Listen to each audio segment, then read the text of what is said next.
We will start the second session with a special treat by the recently formed interreligious peace choir directed by Ira Lauren, and they will sing a peace prayer mandala from the different religions of the world.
A big thanks to the Interreligious Peace Choir directed by Ira Lauren. She will also sit on the podium, so if somebody has later some question, how to join the choir or whatever, she will be here.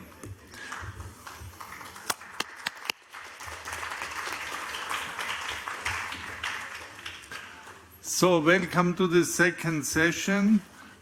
It will be moderated by Ms. Marlies Ladstätter. She is a founding member of IAYSP in Austria. She was the first director, I think, of it also. And she will guide us through this second session. So Marlies, the floor is yours. A warm welcome to the second session of this UN conference, Building a Peace Narrative at a Time of Global Crisis, the Contribution of Religions and Peace.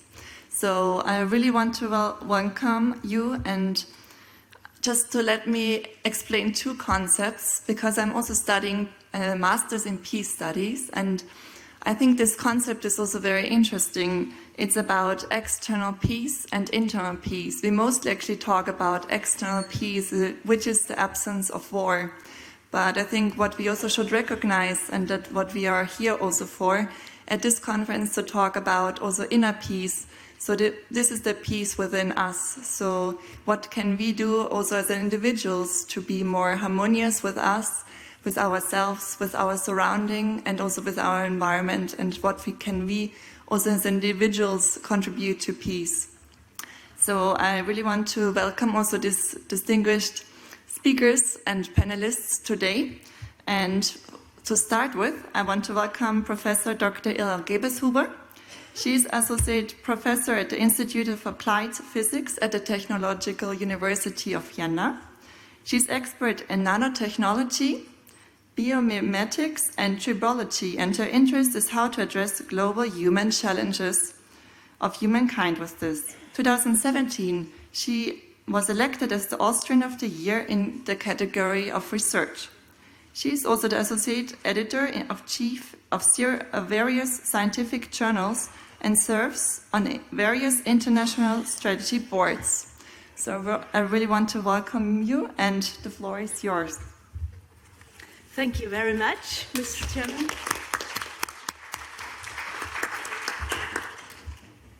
Dear ladies and gentlemen, I'm a biomimetics expert. This means I learn from living nature for applications in engineering. In this authority, I'm professor at the Vienna University of Technology at Karlsplatz. But I'm also the president of the Catholic Academicians Association in Vienna. So in my heart, in my mind, natural sciences and religion are meeting. I would like today to talk a bit about building a peace narrative at a time of global crisis, learning from nature and from religion. Each glass of wine I drink is a societal catastrophe. The yeast cells in grape juice, via fermentation, turn sugars to alcohol, and they are dead when all sugars are eaten. We will come back to these boundaries later in my address. Population growth. Give people the opportunity to multiply, and they will do it. We currently live in a century of disappointments. Disappointments in the 21st century are species extinction. We have started the 6th mass extinction of species, we humans, climate change, COVID, wars, and conflicts. There is no advantage in the democracy anymore for the powerful. There is no advantage in democracy anymore for the powerful. There is no longer any respect for the individual, and therefore no respect for nature. In the past, a lot was achieved in a relatively short time. Democracy and human rights, for example. Modern technological possibilities devalue democracy.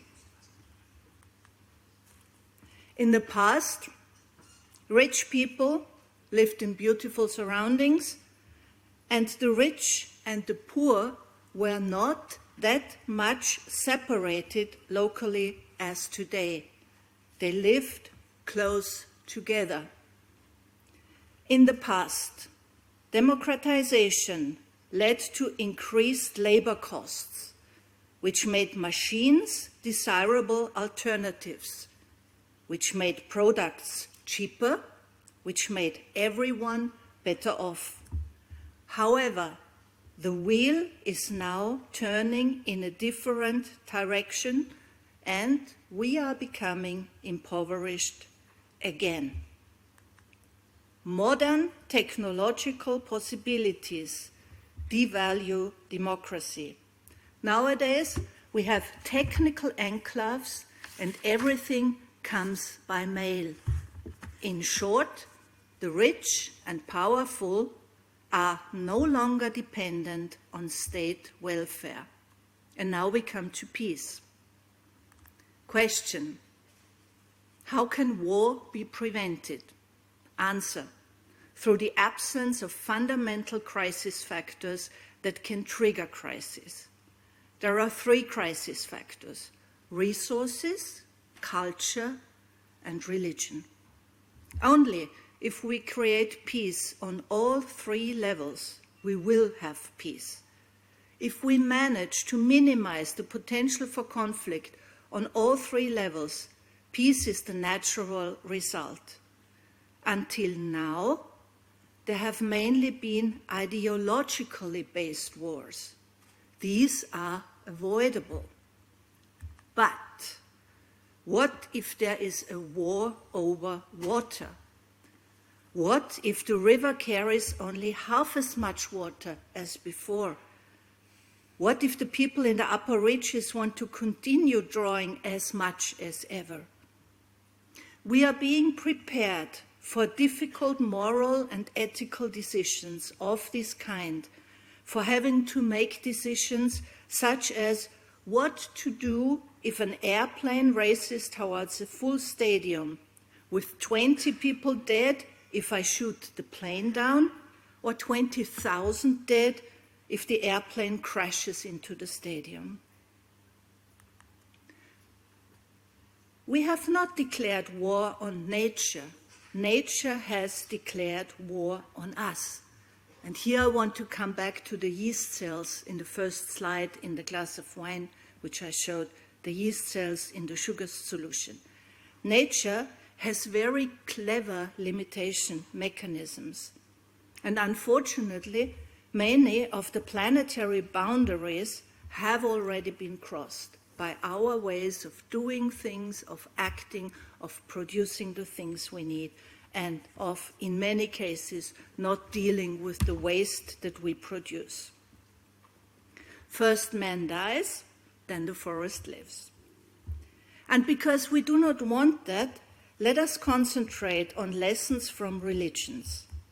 I will start with the encyclical Laudato Si by Pope Francis, which was published in 2016.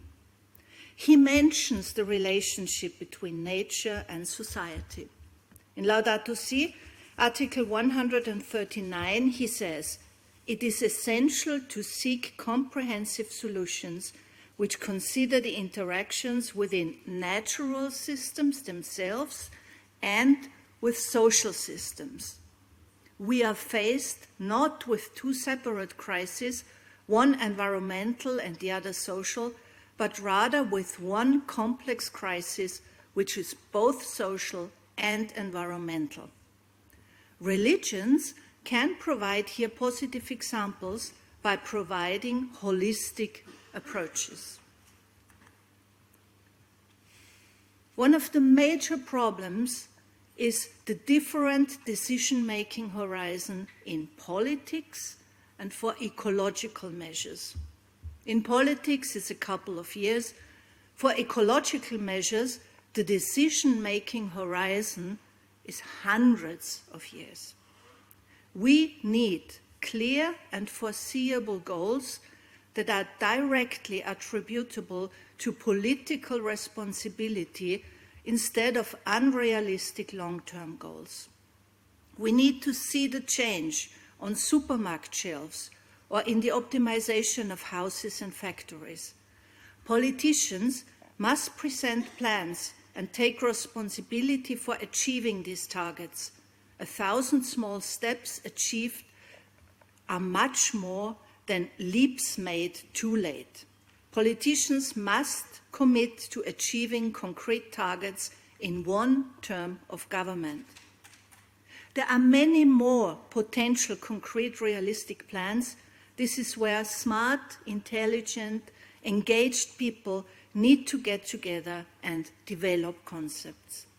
We need a better tomorrow because taking measures today will have effects on the climate which are delayed by decades. In German, wir brauchen heute ein besseres Morgen. Das Klima eilt 25 Jahre nach.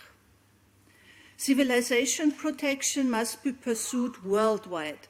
It will not work if we shift the problems behind the horizon. For example, we need to stop desertification and help poor countries. We need to keep the oceans clean. We need to keep the environment clean, globally.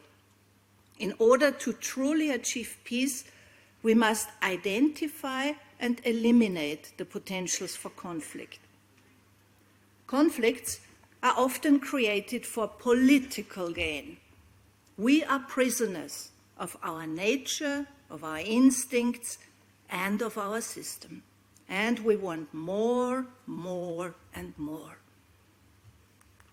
Religion can help us create a narrative for peace. I want to give 2 examples below. The first is a quote from the Bible, the prohibition of gleaning, das Verbot der Nachlese. It is one of my favorite quotations from the Bible, Leviticus 19:9 and 10. It goes like this: when you reap the harvest of your land, do not reap to the very edges of your field or gather the gleanings of your harvest. Do not go over your vineyard a second time or pick up the grapes that have fallen. Leave them for the poor and the foreigner. I am Lord your God. Lessons that can be drawn from these wide words contain compassion and generosity. We shall share our resources with those who are less fortunate and to be mindful of the needs of others. This can be extended to our treatment of fellow human beings, promoting kindness and empathy in our interactions. But also a lesson of equity and social justice can be drawn from this quotation. Even the marginalized in the society, the poor and the foreigners, have access to the resources of the land. Everyone, regardless of their social or economic status, should have access to the necessities of life. And the words, I am the Lord, your God, remind us on the interconnectedness of our actions in the world and our spiritual beliefs, and encourages a holistic view of life where our treatment of the environment and each other is influenced by our spiritual or ethical values. Now we come to the last lesson from religion I want to mention in this address. The wonderful Nobel Prize winner Albert Schweitzer and his reverence for life, Ehrfurcht vor dem Leben. Reverence for life says that the only thing we are really sure of is that we live and want to go on living. This is something that we share with everything else that lives, from elephants to blades of grass and, of course, every human being. So we are brothers and sisters to all living things and owe to all of them the same care and respect that we wish for ourselves. He put it like this: Ich bin Leben, das leben will, inmitten von Leben, das leben will. I am life that wants to live, amidst life that wants to live. Which brings us to the peace narrative. Generally, conflicts are created for political reasons. For the powerful few, it helps to present wars as inevitable. But to achieve peace for all, we shall strive to identify the truth behind the crisis factors and, as such, the potential for conflict. From the human point of view, most potential conflicts are avoidable. Therefore, rationally, wars do not make sense. Thank you.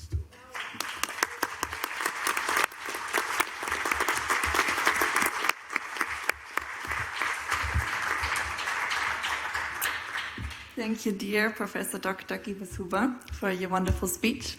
Next, I would like to welcome Professor Dr. Manuela Zatellari. She's Professor of Linguistics and also researcher at the Academy of Science of Alexander Moishu University of Durrës in Albania.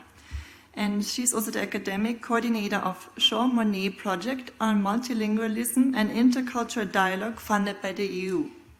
She's also the coordinator of various projects related to countering violent extremism in cooperation with the Prime Minister's Office and IOM. She's visiting researcher at the Academy of Science of Austria. So, dear Professor, the floor is yours. Thank you. Ladies and gentlemen, distinguished guests, as a European ambassador and a proud Jean Monnet academic, it is with great pleasure that I stand before you today at the UN office in Vienna for the Interfaith Harmony Week. This event holds immense significance as we come together to celebrate and promote interfaith understanding and cooperation. Europe, with its rich history and diverse cultures, has always been at the forefront of championing unity and harmony among different faiths. Today, I'm honored to share with you a unique case of interfaith harmony, one that resonates deeply within my heart, the case of my beloved country, Albania. Albania, nestled in the heart of Europe, has long been recognized for its exemplary model of religious tolerance and coexistence. In a world where divisions often dominate headlines, Albania stands as a shining example of how different faiths can peacefully coexist, fostering an environment of mutual respect and understanding. Today, I stand here as an ambassador, not only for my country, but for the broader European Union, as we recognize the importance of fostering interfaith harmony as a cornerstone of a peaceful and prosperous society. Albania has always been receiving the highest consideration and world appraisal in regards to the harmony established among religions and their coexistence. Albania proves that interreligious coexistence is possible. Interreligious harmony and coexistence, perceived as acceptance and peaceful coexistence, is generally considered as one of the three most prominent cultural values of Albanian society, in addition to hospitality and vesa, that is the pledge of loyalty. In today's era of numerous global challenges and changes, with the misuse and misinterpretation of religion for various purposes, peaceful religions' coexistence in Albanian society may serve as a unique model that can be promoted as a distinguished feature of a historically tolerant society. The model of peaceful coexistence and interreligious harmony in Albania has served as an example and distinct value of the society and as part of its cultural and social identity, drawing the attention of religious authorities of different countries. Thus, in 2014, Pope Francis, during his visit to Tirana, stated that there is a beautiful characteristic of Albania, which fills me with great joy. I am referring to the peaceful coexistence and cooperation that exist here between different religious beliefs. In 2000, 2017, UN Special Rapporteur on Religious Freedoms, Ahmed Shahid, visited Albania and stated, "Religious freedom or religious faith are a reality in Albania, and that from the Albanian experience there is much to learn in regards to respecting the freedom of thought, religion, and interreligious harmony." The peaceful coexistence of three of the largest Albanian communities, Muslim, Catholic, and Orthodox, together with smaller religious communities, has constituted a feature of Albanian identity, which is an outstanding feature in Balkan and European history. Peaceful coexistence between religious communities in Albania, complementing each other, has served as a unique model not only during previous centuries, but increasingly more in today's era of global challenges. This coexistence is particularly evidenced by the presence of religious worship sites such as mosques, churches, and monasteries, which prove that religion has always had a pacifying role in national identity. Many factors have helped build this safe environment for centuries. Primarily, Albania's geographical position played an important role. Albania is at the intersection of East and West and has absorbed all the major monotheistic religions. Historical circumstances, such as wars and foreign invasions, constituted a challenge for the local population. At those times, being Albanian was more essential than religious affiliation, and this helped preserve the nation's unity. Albanians, when considering identity, they come up with a national sentiment that takes precedence over religious differences. The Albanian person is first a member of an ethnic community and then of a religious community. One of the ideologies of the Albanian national renaissance articulated it neatly. It is important to quote here that the religion of the Albanian is Albanianism. Regardless of its philosophical and political meaning, this expression evokes the unique experience in the world where the religion of a people is their nationality, like the case of the Jewish, whose religion and nationality is Jewish. Among the Albanians, the problem is slightly different. Between nationality and religion, Albanians have always given supremacy to nationality, and therefore, nationality is our true religion. Moreover, this element of Albanian identity has been addressed by a large number of scholars, not only during the 20th century, but also earlier. They have referred to the separation of national identity from religious identity in Albania. Thus, for example, in early 19th century, Lord Byron wrote, "I love Albanians. They are not all Muslims. Some of the communities are Christians. Religion doesn't change their habits." Another historical interpretations come from Eddie Durham, who has explored in depth Albanian identity in Concerns of the Balkans, describing it as both secular and beyond religion. The population of Albania is relatively small and dispersed across Balkan states. For various reasons, they have had limited opportunities to promote the values of their historical and cultural identity. In Albania, it is not a tradition to have an official registration based on religious grounds. Religious affiliation is not included in population registration generalities. According to researchers, the religious situation of the Albanian people can be assessed from two perspectives. Viewed diachronically, all Albanians are Christians. Meanwhile, viewed synchronically, Albanians are a population where both religions coexist, Christianity and Islam. To put it simply, the Albanian population has two Christian communities. Western Roman Christianity and Eastern Orthodox Christianity. Also, there are two Muslim communities, the Islamic community and the Bektashi community. In the first half of the 20th century, there existed a Jewish community officially recognized by the state. Another percentage of Albanians, although fundamentally monotheistic in their beliefs, may appear pantheistic, even displaying signs of paganism.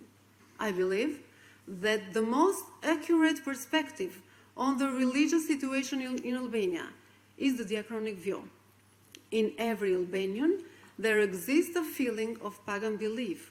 In every Albanian, even among those who were Islamized at the end of the Middle Ages, there are 15 centuries of Christianity, as Christianity in the Albanian region has been apostolic and spread since the 1st century, directly from Christian missionaries.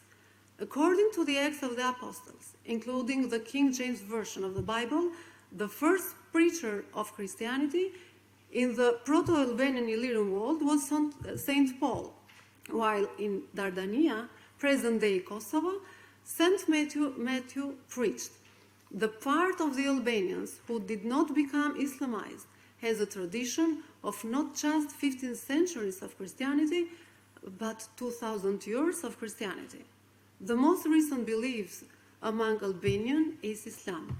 This diachronic perspective emphasizes and explains the essence of religious tolerance among Albanians. Therefore, different practices of belief are not seen as exceptional or fanatical ones.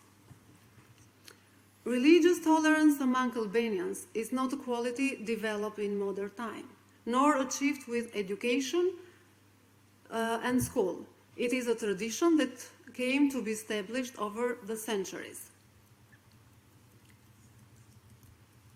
Even the figure of Skanderbeg, the national hero of the Albanians, expresses himself all the essence of convergence, tolerance, and even religious pragmatism of his people.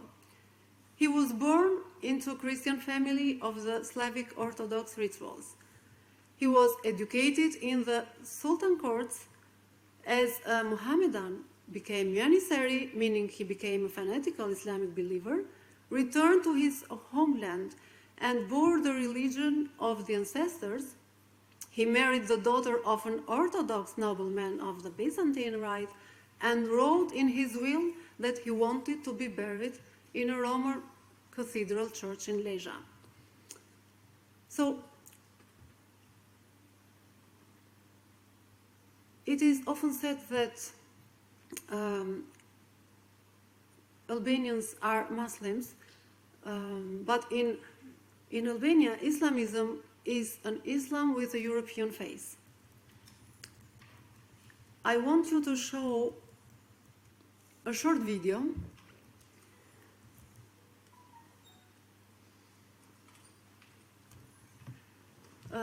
of four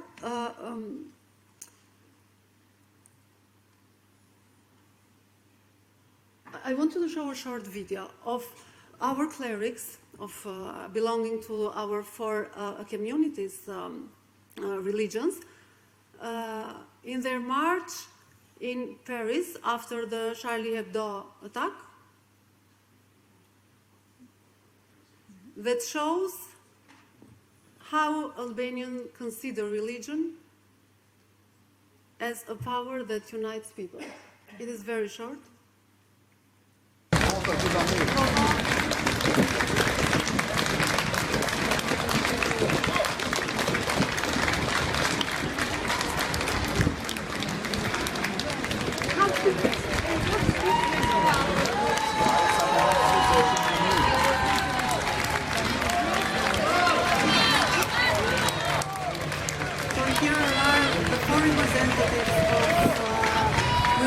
Albania, the Bektashi, Christian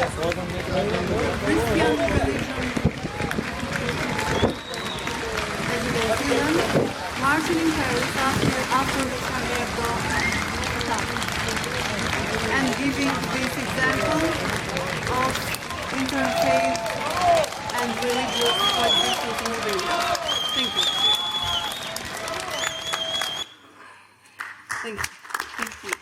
Must I have the camera? Yes, you must have the camera. Aren't you proud, Zach? Thank you so much, dear Professor Sancellari, for your to showing us what can religions do and how religions work together in Albania.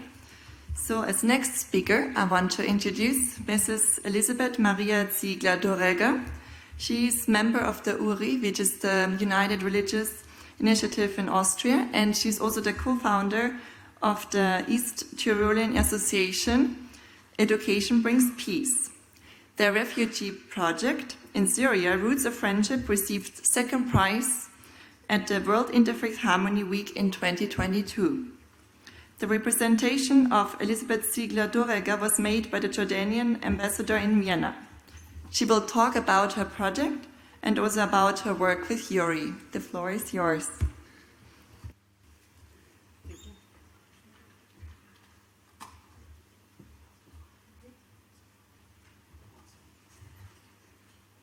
Maybe this could be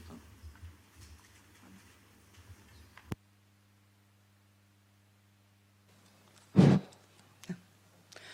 Good afternoon. Assalamu alaikum. Namaste to all.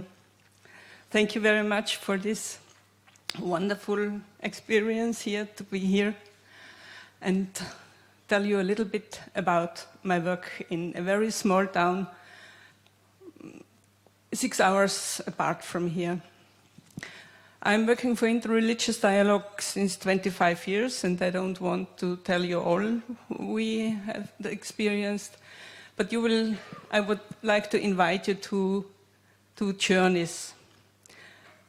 One journey to a mountain 2,000 meters high above sea level in my area, and the other journey to Syria, to northern Syria, in the midst of war. As Ms. Ladstatter said, I am a member of the United Religions Initiative. This is a worldwide organization founded to the 50th birthday of the United Nations. And it's like a sister organization to the United Nations. And everywhere in the world where at minimum 7 people from 3 different religions come together and work for the good of the planet, they can call themselves a cooperation circle. And we are the first one in Austria since 12 years and had a lot of very good experiences. And the most important thing we have accomplished, you will see, it's a bell for peace and friendship. Peace is not enough for me. I keep peace also with people I don't like. I want friendship between the religions and cultures. And therefore, heaven or who else, gave me a very nice idea, and you will have now the possibility to ring the bell with me. You can see it now. Our most important project during the last year is the help for 725 children, women, and old people in northern Syria. They live in tents since 12 years, and we provide them with food, water, sanitary possibilities, all we need or think we need for life. And I'm really happy to got the prize for this, because the money gave us the possibility to help a lot. And this is the next journey I would like to invite you. A journey in your heart. I think we all have a space in our hearts. And if you close your eyes a little bit and have a look, who is now residential in your heart? And then try to build a little tent in your heart. In this tent, one of the children you will see in the video can stay for a while, just as long as they can live in peace and can handle their life on their own again. Then you can invite other children in need in your heart. But it's not all about money. Of course, we cannot buy soup without money. But for the children, it's more about love. And thank you that you mentioned this. The feeling that there are people somewhere in the country, they didn't know where Austria is. Christians who have just another religion and another culture. But these people are carrying so much in their heart for their needs that they have no hunger it's just a dish of soup. And this feeling gives them hope. And we have another project to show hope, growing hope. Last year when I attended this conference, I thought, no, in this whole building, no conference should take place without planting one tree for every participant. And this is the thing I would like to invite you, because this is this year's World Interfaith Harmony Week idea and project. So if you want to plant a tree in Syria that gives hope, that gives fruit, and is a symbol for the future, because dictators will die someday, but the trees will outgrow them. And Hassan, the teacher who is in charge there, he makes a lot of gardens. And so if you would like to have a garden, I can offer you the possibility to have a garden in Syria. This was my short overview of our work. But on January 1st, a bomb, because every week there is bombing in this area. And on January 1st, a family was killed near the camps that we support. And only a 4-year-old girl survived. It was hurt badly, is in a hospital in Turkey now, and nobody knows what will happen with this child. And Hassan told me that there are thousands of children in the same situation. And then I thought, if the powerful men don't think on the suffering of the people to stop wars, and war isn't, there's no reason for war, yeah. But maybe we can start a discussion. A law, I think it's that people, everybody, who without being attacked, orders, supports, executes, finances, or benefits from military action against others, should be held responsible on a personal level with all private financial means and property, as well as that of the direct family members, partners, parents, children, siblings, and means of enterprises and other financial constructs. Relatives are exempt from the shared financial responsibility only if there is evidence that they have done everything to stop the violence. This law should be applied to political decision makers and their supporters, military chains of command, volunteer soldiers, weapon producers, arms dealers, shareholders in arms industry, members of religious communities propagating violence, media calling or concealing violence, individual offenders and their family members in political or religious violent crimes. So I know maybe I will not live long enough that these rules will be accomplished everywhere in the world. But I think the World Interfaith Harmony Week 2024 is a good start to discuss it. Thank you very much.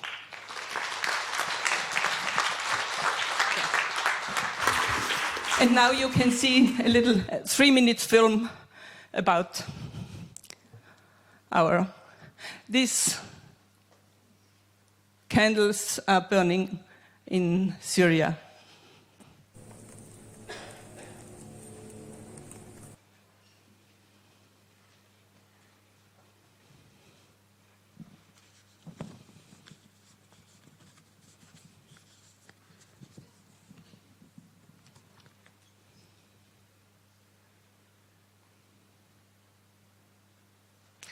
This is the bell tower on top of the mountain where I really would like to welcome you. And if you bring a stone from your country, you can put it over there, and everybody who rings the bell spreads peace and friendship to your country. And you can see there is also, may there be heaven on earth. Sorry, the video is not very well, but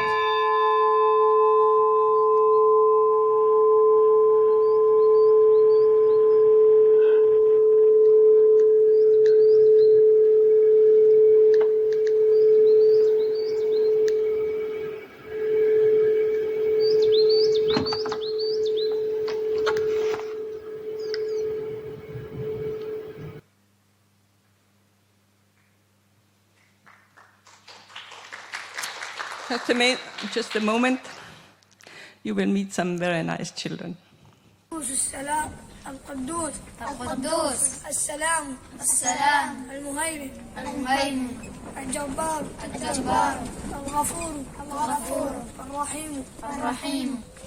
You can see the carpets where the children pray on were paid from Christian priests. الجبار So a Catholic, Protestant, and the Orthodox priest paid them.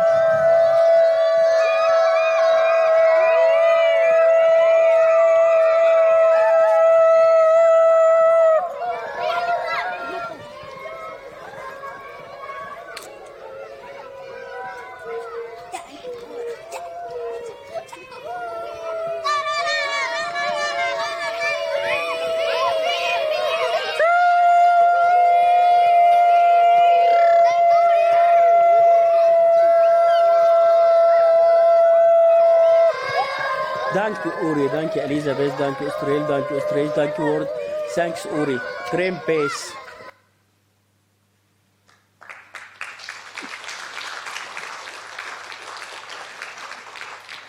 Hassan always tries to make them smile, the children.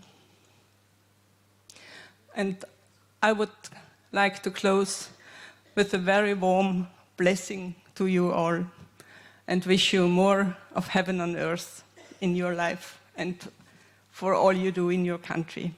Thank you. Thank you.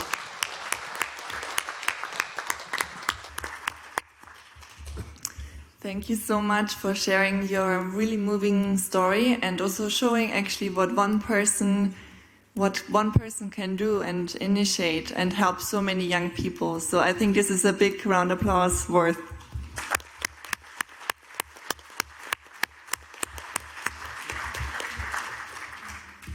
Next, I want to invite Dr. Joshua Sinclair. He is US-American writer, filmmaker, actor, and director, and medical doctor. His probably most famous book and film is Shaku Zulu, Last Great Warrior. So I really want to welcome you, and the floor is yours. Thank you. Besides coming to meetings like this, I also like to go to the zoo. And a while ago, I went to a zoo here in Vienna, and I went to the primate cage. And I sat down where the glass is, and the gorillas are on the other side. And I sat down. One of the gorillas came up to me and stared at me. And I stared at the gorilla. I looked deeply into the eyes of the gorilla, and the gorilla looked deeply into my eyes. And I had the sensation the gorilla was saying, "Who do you think you are?" Now, all I could say to the gorilla is, "I have a soul, you don't have a soul." The gorilla said, "You really think so?" I said, "We have thousands, hundreds and thousands of years of civilization. You're closer to the Australopithecus." He said, No, I'm a primate. You're closer to the Neanderthal, perhaps, or the Denisovan. So, after this interlude, the gorilla jumped to his feet, took a rock, and threw it at his wife. And that was the end of that conversation. I left.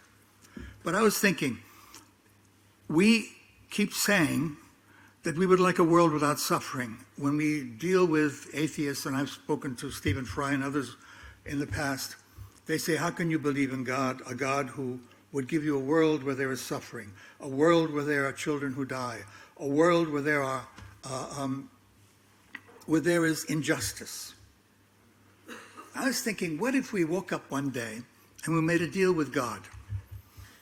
And we said, all right, they're right, the atheists. They got a point. And God said, yeah, you're right, they have a point. What do you want from me? Change it. So we make a deal. Tomorrow morning at 9 o'clock, no more suffering. No more injustice in the world. Just wonderful, wonderful peace. So I think, what would that mean? And the answer would be, we go to libraries, no more Shakespeare, no more Tolstoy, no more Dostoevsky, no more Dickens, no more Austen, no more Hemingway, no more Gabriel Garcia Marquez, no Virginia Woolf, no Hardy, no Kipling, no Goethe, no Dante, no Emerson, no John Donne, no Eliot, no Hesse, no Rilke, no Heine, no Mann, no Dylan. Then we go to music shops in this new world. No Bach, no Chopin, no Beethoven, no Brahms, no Gershwin, no Dvorak, no Lennon McCartney, no Janis Joplin, no Schubert, no Verdi, no Vivaldi, no Morricone. Then we go to museums in this new world. And no Da Vinci, no Monet, no Rembrandt, no Van Gogh, no Degas, no Warhol, no Giotto. And also, no Bible, no Torah, no Quran, no Avesta, no Bhagavad Gita, and no Dhammapada. No more religion as we know it. And what else would we have in this world that is free of suffering and injustice and everything else? No Buddha, no Muhammad, no Tao, no Confucius, no Moses, and of course no cross and no Christ. Because without suffering, there is no cross. No humanity as we know it. Shelley wrote, the poet, the one who would disappear if we had a world like that, most wretched men are cradled into poetry by wrong. They learn in suffering what they teach in song. Military leaders, and this was brought up already, we sit here wanting leaders of the world to have a message of peace. And yet, throughout history, it's been the leaders of the religions, as we have said, like in the Crusades with Deus la Volt, that have instigated war. They have taken the same people that one side was saying, if you believe in this God, you cannot have this world, and said, no, you have to go out there because they're the enemies, they don't believe in our God, you have to kill them. The same people that were telling them to believe in God. It's very confusing. We get our meaning of suffering often from, and we won't go into T.S. Lewis and all those who, like Chesterton, who've spoken about suffering. We get our meaning of suffering from the people who, as you said over there, who are our leaders, who guide us. And yet they contrast. And I was thinking of the gorilla. We've really only been around maybe 100,000 years, 200,000 years, maybe longer, not much longer. Gorilla's been around millions of years. The horse has been around 5 to 6 million years, maybe longer. So we are sitting here saying, we want peace. What is peace? In his poem, The Whispers of Immortality, T.S. Lewis describes the fulfillment of mankind's true nature as the awful daring of a moment's surrender. Sometimes we have to look to the poets to find out what we're talking about. He says that extraordinary moment in which we dare to abandon the wasteland of inauthentic lives, lives squandered for the sake of accumulating wealth, fame, power, of what is right, not who is right, not what is right. The enchanting moment in which we leave behind us the ponderous and debilitating weight of material gain to surrender ourselves to a whisper of immortality. That's peace. St. Augustine in the City of God, he writes, over the years, there have been many cities of God all over the world for which men and women have killed and died over the past millennia. And now we think of the Holy Land. Tenochtitlan of the Aztecs, Tikla the Mayas, Abu Simbel, Harney Peak of the Sioux, Lhasa, Rome, Zimbabwe, Mecca, Benares, Jerusalem. It seems we will always be ready to die from some holy war somewhere, needlessly, stupidly, till the notion of the holy city is finally born within us. For if we are indeed made in God's image as we believe, then our ultimate crusade to the city of God is in ourselves. But we've said this. In his masterpiece, Oscar Wilde, who I love Oscar Wilde, he had a very strange life, Oscar Wilde, as you guys know. He was one of the first victims of the homosexuality of the policies of the Republican Party today. He writes, there are times when sorrow, this is a man who was profoundly sad. He was in prison, but he was a genius. He writes, there are times when sorrow seems to me the only reality. Out of sorrow comes that which is most precious to us. At the birth of a child or of a star, there is pain. And at the foot of the cross, there is the Mater Dolorosa, the mother of sorrows, from whose womb was born the child who gave meaning to pain and peace. And as we wait with Mary in confidence for the resurrection of that child, we have to praise the patience of a civilization that waited for a child to be born in order to give that child, for the child to bring peace. That child's in the Quran, that child's in Judaism, the child's in Christianity. And I'm not talking now as a Christian. I am a Christian, but I'm not selling Christianity. I don't want to, and I don't really think it's necessary. But we have to understand what it means to have peace. It's not about hugging people in foreign countries. I know I've tried to hug people in foreign countries. It doesn't work. I realized that in Sierra Leone, when I was there with Médecins Sans Frontières during the Ebola epidemic, there were people there who looked at us. We had crosses, some of us, and Stars of David and all sorts of things. And they looked at us with these sad eyes, and they didn't want us to talk to them about what we believed in, or what peace was for us, or what holy books we have, or anything. They wanted to survive. They were only interested in living.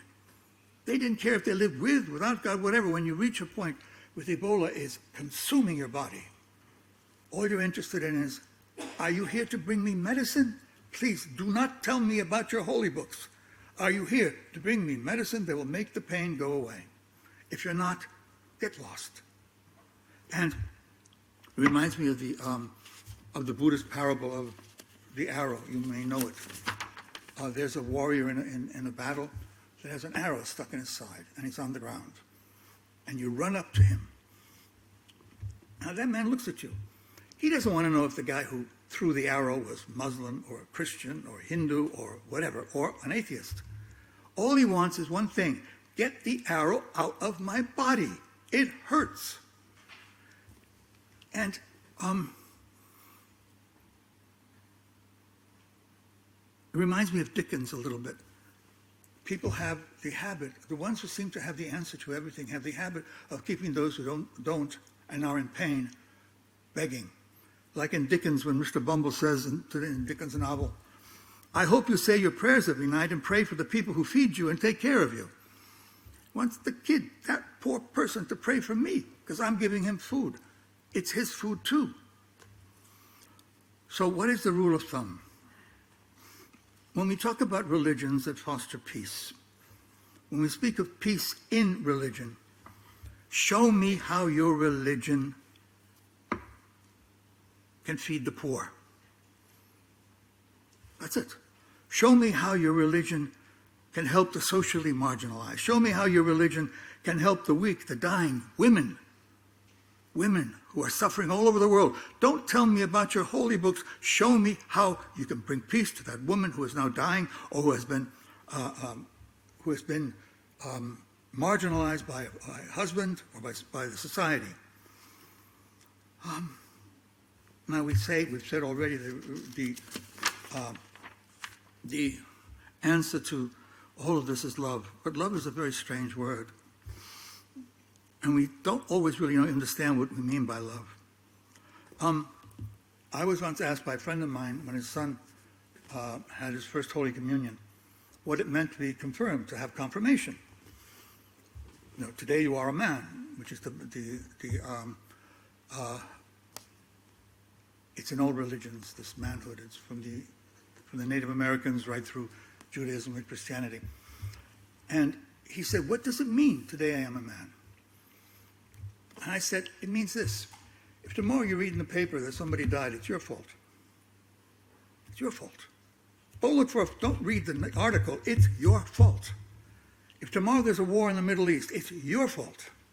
Not their fault, your fault. What are you doing to stop that war? You personally, each and every person, what are you doing?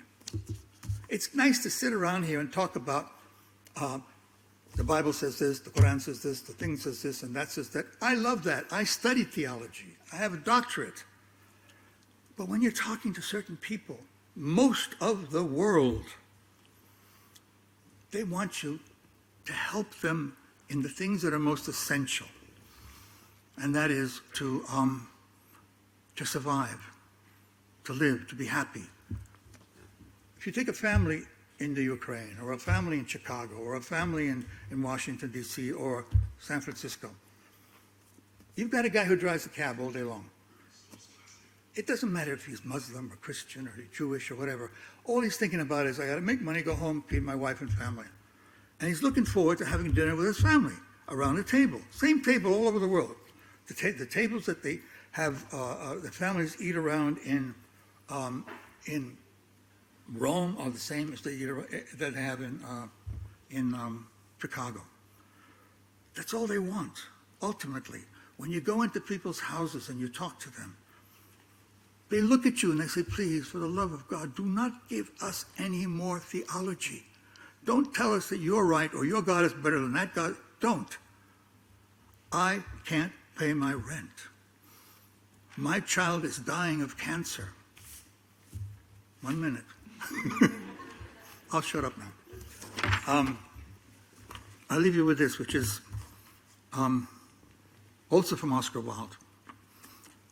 He wrote in prison. In fact, the De Profundis, which he wrote in prison, is one of the greatest things that have ever been written by any theologian, and Oscar Wilde was not a theologian. I can readily believe that his personality, he's talking about Christ, that his personality possessed such charm and magic power that his mere presence brought peace to those whose heart were tormented by anguish. That those who touched his garments and his hands forgot their suffering. That when he walked along the high roads, people whose eyes had been blind to the secret of life understood all mystery. That others whose ears were closed to every voice but that of pleasure heard for the first time the voice of love. That at his approach, evil passions fled, and that men whose dull, unimaginative lives had been only another form of death were raised, as it were, from the grave. He wrote this about Christ. But if he could write this about each and every one of us, are we doing this? Is this our life? Do we make a difference in people's lives?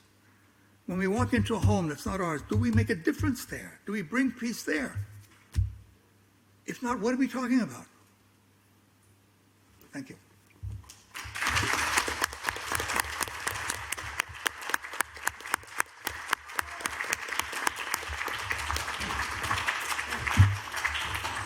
Thank you, Dr. Sinclair, for your words and your wisdom.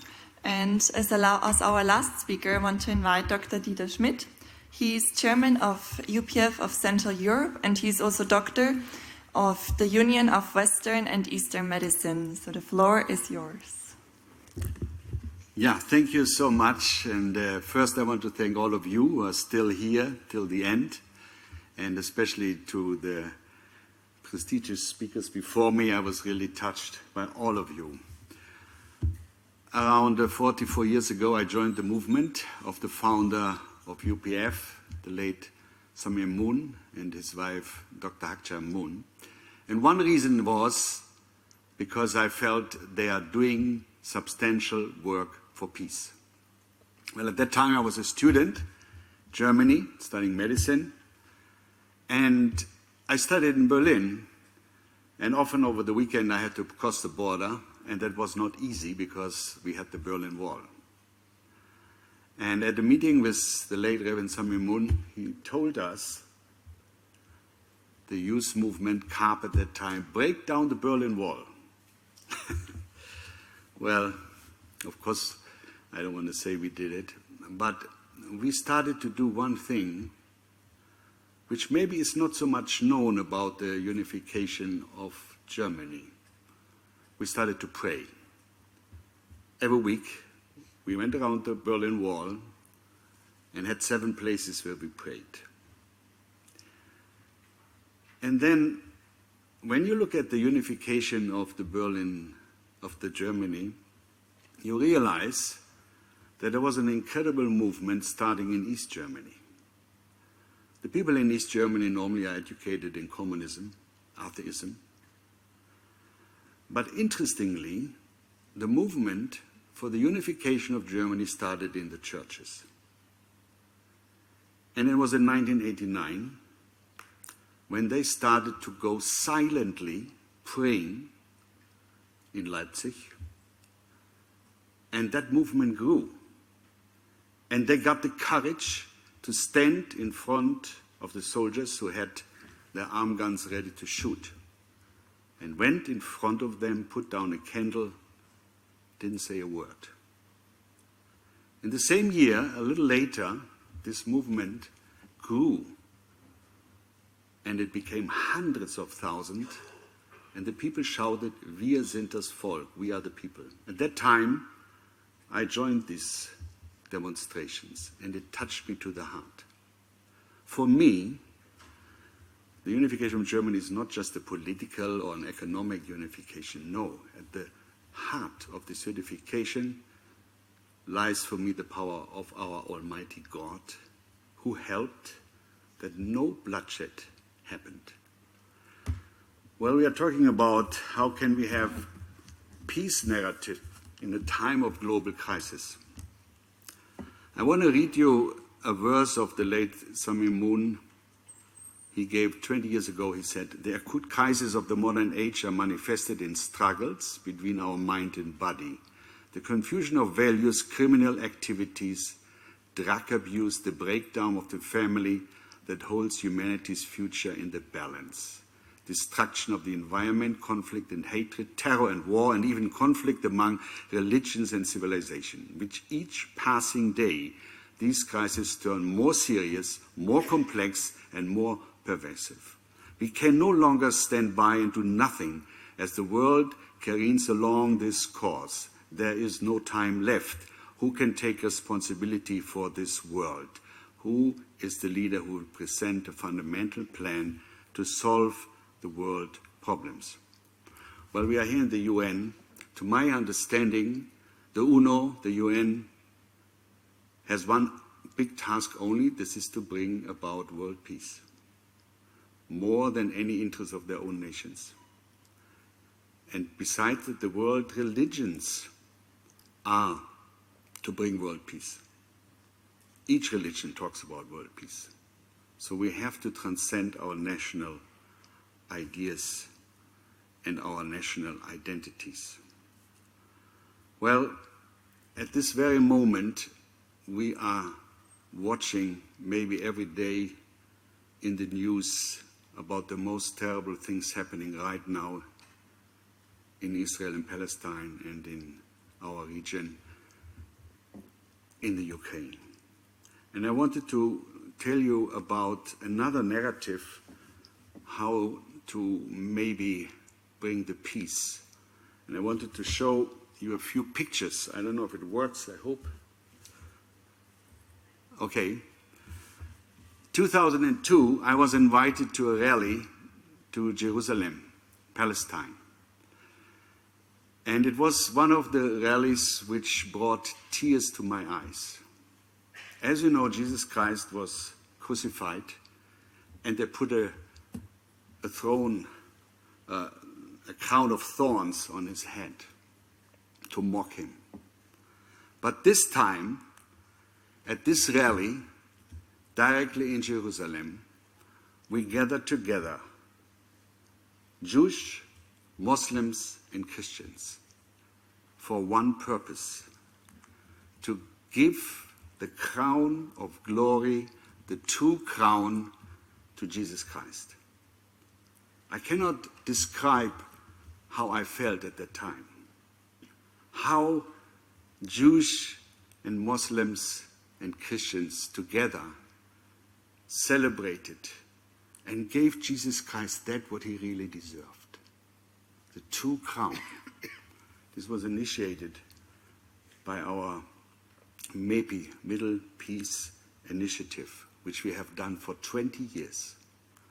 And at that time, I felt clearly we hoped that we can bring the peace to this region.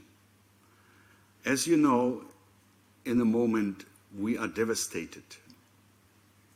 And it's unbelievable what is happening, without words, with the suffering. But I want to tell you, if there should be something, then now we as religious leaders from this different faith again have to stand up, go beyond our limitations of our faith, and stand up and do exactly what you see on the picture, to bring an emotional reconciliation and bring peace. Okay, that was enough for the pictures. Well, this last year, I visited 2 times the Ukraine. Frankly speaking, I had almost no idea about the Ukraine before. It was like a white spot for me. But I was invited to our UPF activities, and I was invited to bring and support a school there to help. And I didn't know what to expect, and my family was deeply worried because just before they were against the bomb attacks. And then I came to this nation. We had 2 fact-finding tours, I can say, and something changed in me from being the news watcher in the evening who can watch it and then go back and do just the old similar things again at home, what we have to do, to suddenly feel the incredible suffering of a whole nation. And everyone in the Ukraine is affected by this war.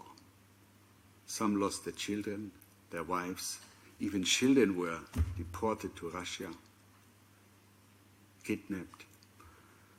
And I heard the stories how people who returned to their homes suddenly lost their legs because there were bombs put into the bathrooms.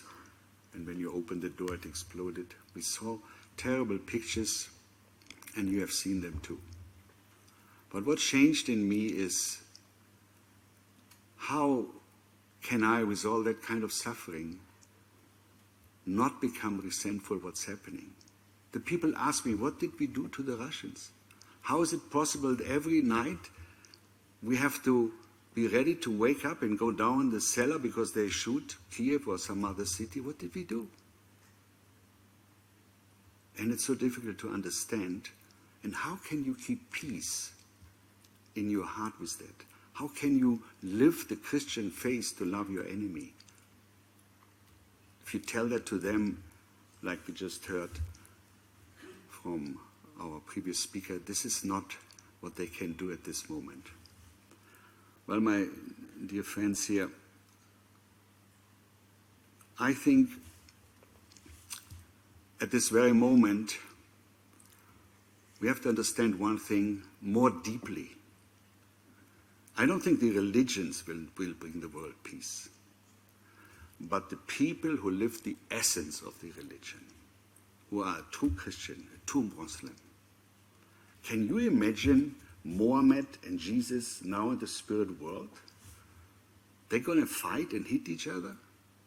No. They are together in oneness with our Heavenly Parent.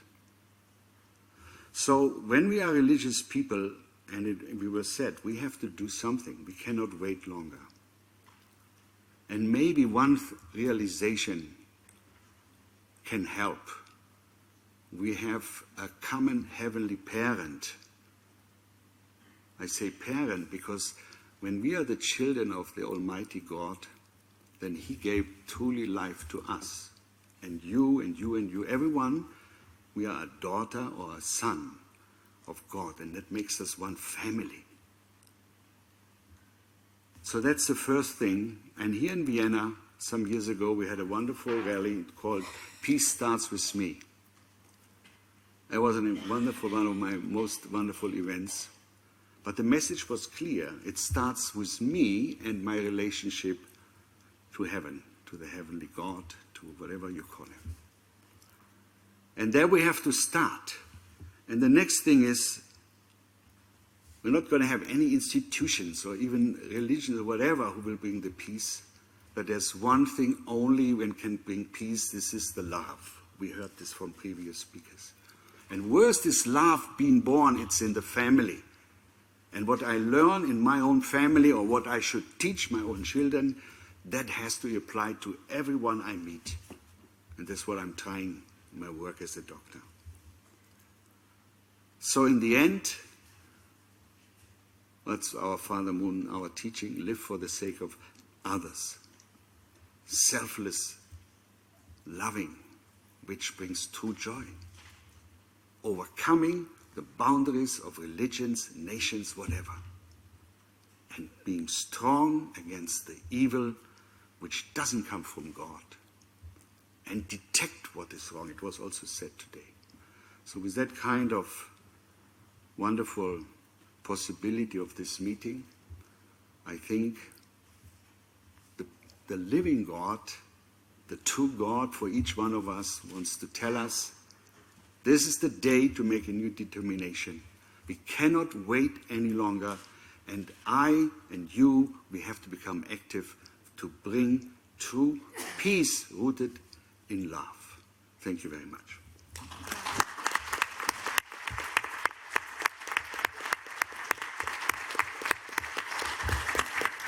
Thank you so much, Dr. Schmidt. As time is running almost out, we have maybe time for one question. So is there someone very urgently? Yes, please. I would have two questions, so I hope you can forgive me that. My first question is to Professor Zachelari. You mentioned that after the Charlie Hebdo attack, that leaders of different faith communities were working together. And my question is, how can that be enough if the attack is an outcome of certain narratives in religions, which won't be solved if we don't address them? Working together is not enough, in my humble opinion. It's still good, but not enough. And my second question is to Dr. Schmidt. You mentioned that you were touched by Jews, Christians, and Muslims coming together to crown Jesus, if I understood it right. How can you view that as a dialogue on eye level or equality if people of different communities come together to crown Jesus when they don't believe in Jesus in the way Christians do? So that doesn't really sound like dialogue on eye level to me. Maybe you can explore on that a little bit more. Thank you. So,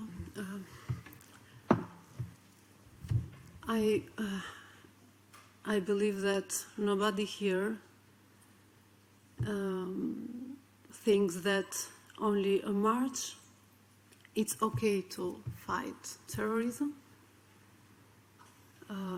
But giving good examples, maybe this is a good way to show to all the world that if we stand together, we can achieve peace. And of course, I'm of the idea that the value of peace cannot be taken for granted. We have to work to maintain these values. And my country has proved that this can be achieved. And that was the idea of that march in Paris, to show to the world that this can be done. So if we are together, we can fight terrorism. And that's my idea. Thank you. Yeah, thank you for the question. I can agree what was just said, and I have to maybe explain that this rally where Jesus was crowned from the different Abrahamic religions came on the foundation of 20 years of work in this area and a lot of dialogue, meeting the Palestinians, meeting the Jewish, meeting Christians. And so at the end of this, there was the idea that we together want to give the crown to the one we respect, even I'm not a Christian, the crown of peace, who suffered in this nation so much. So it was, of course, not maybe this rally, which was, the only thing of dialogue, but this was a culmination of 20 years of work, of maybe dozens of works before. Yeah, maybe that's my answer for that. Thank you so much, dear distinguished panel. Let's give a round of applause to all of them.